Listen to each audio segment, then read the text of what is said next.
Ellen White Reconsidered, a series of presentations for people who have questions about Ellen White's writings.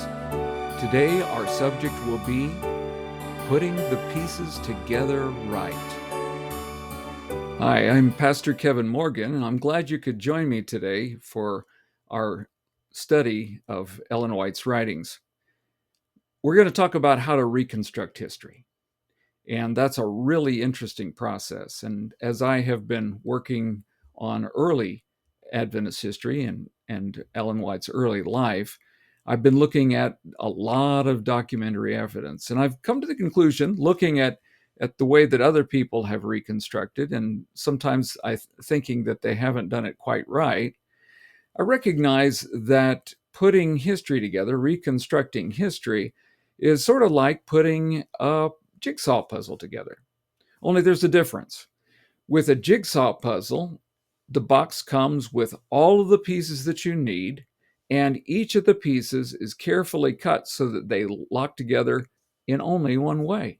The job of the puzzle putter together is simply just to find where they fit, and they have a pattern on the top of the box to be able to look at it and to see how it's supposed to go.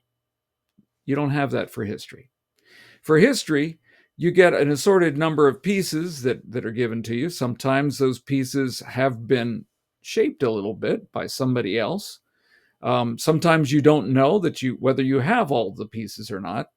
History, as I have often described it, is the evidence that somebody was thoughtful enough to leave behind.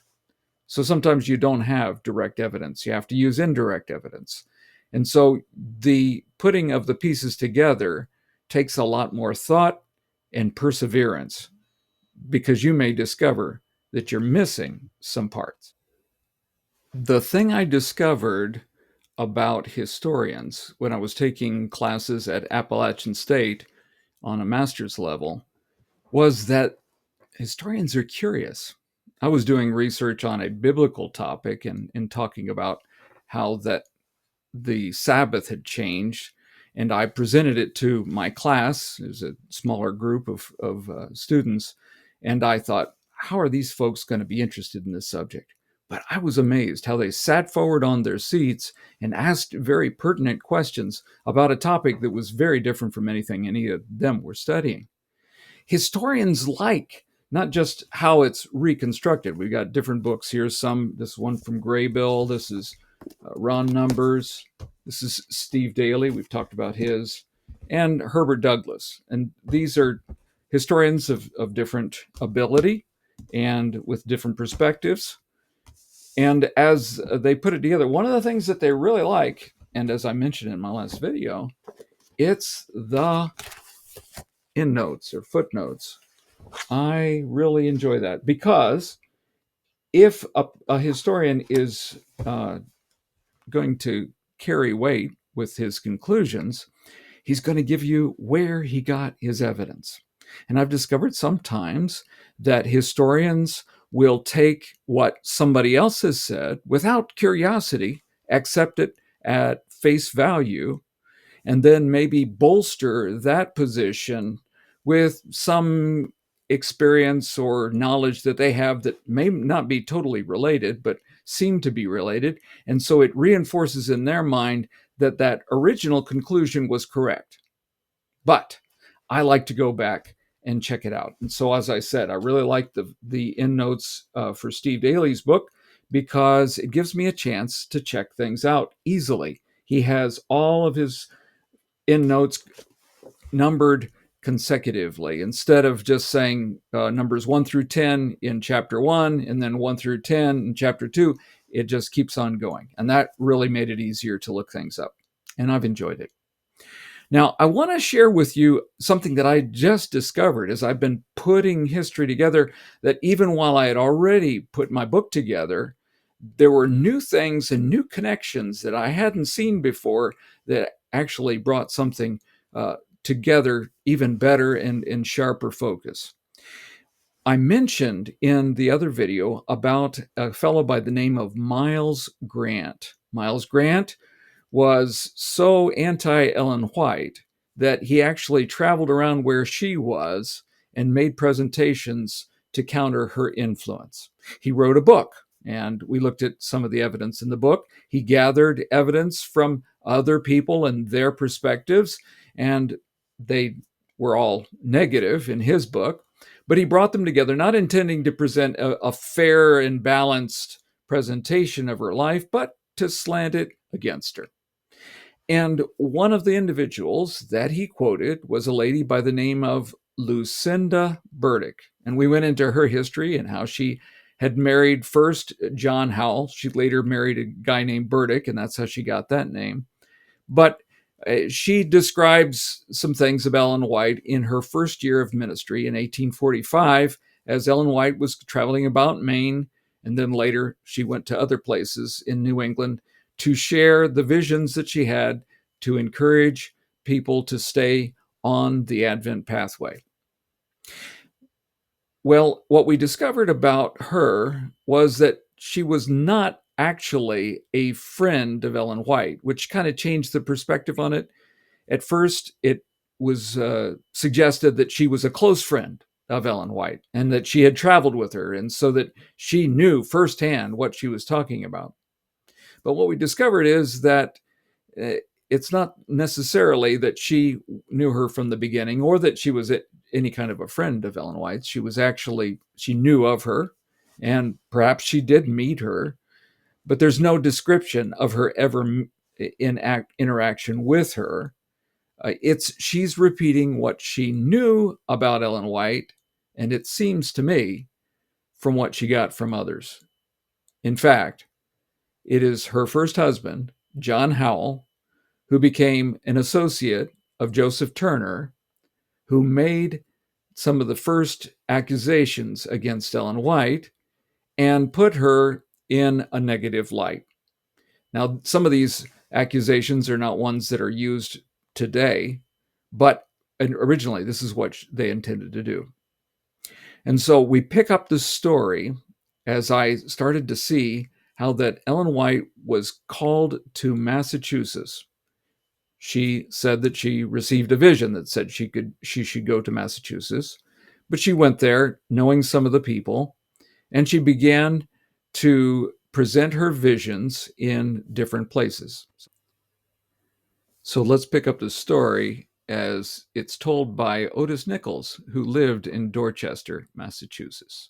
Sister White's first visit to Massachusetts was in August 1845, accompanied by her older sister and brother James White. They met with the believers in Roxbury, where there was a large company assembled in a meeting.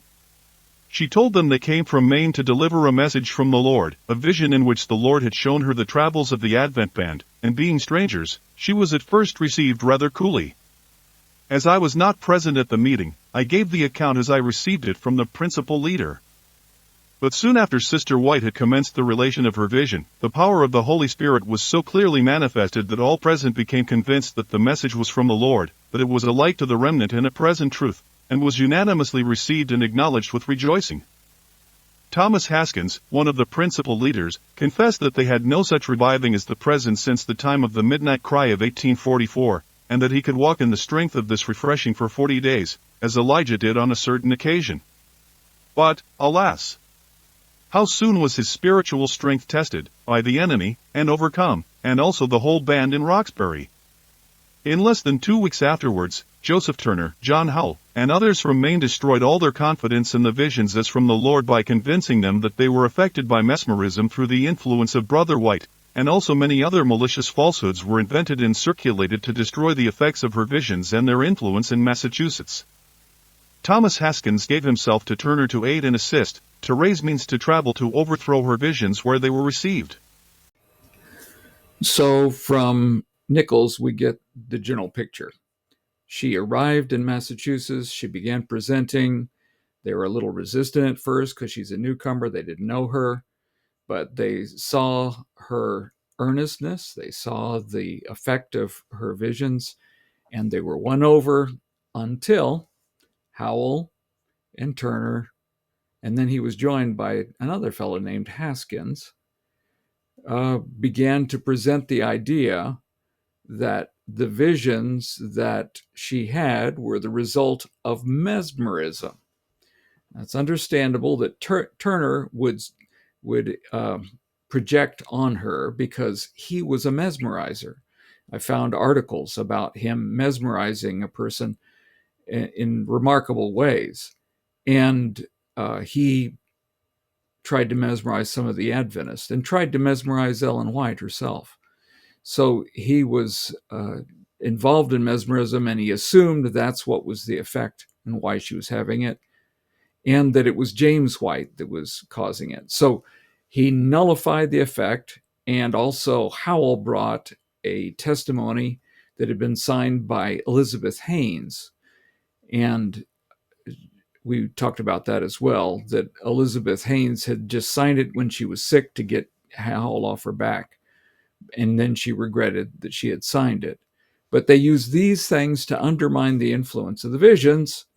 And as a result, Ellen White was shown to move on. And she did. She went to other places. But their influence followed, and they tended to destroy the influence everywhere but New Bedford, which is where Bates was.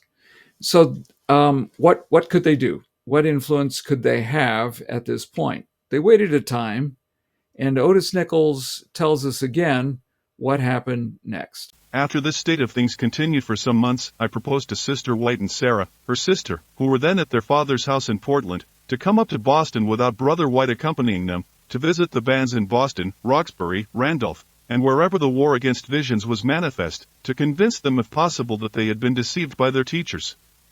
They assented to this arrangement, and Sister White and Sarah accompanied me to Massachusetts, leaving Brother White in Portland, and made their home at our house.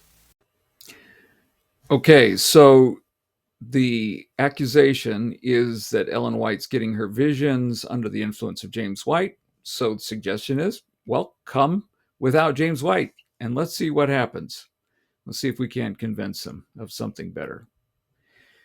And she did. She came back, and it was under these circumstances, without James White present, that she and her sister were at the home of Otis Nichols when Sargent and Robbins came up and were wanting to pray with them and asking for some favor. And when Otis Nichols, pointed out that they were here, would they not want to meet them? They feigned that they had to move on, but they set a date for the next meeting that they would have, that they would meet in Boston, and that she would be able to meet them there. So they were all set for that. But as the story goes, that night, Ellen White received a vision not to go to Boston, but rather to go to Randolph.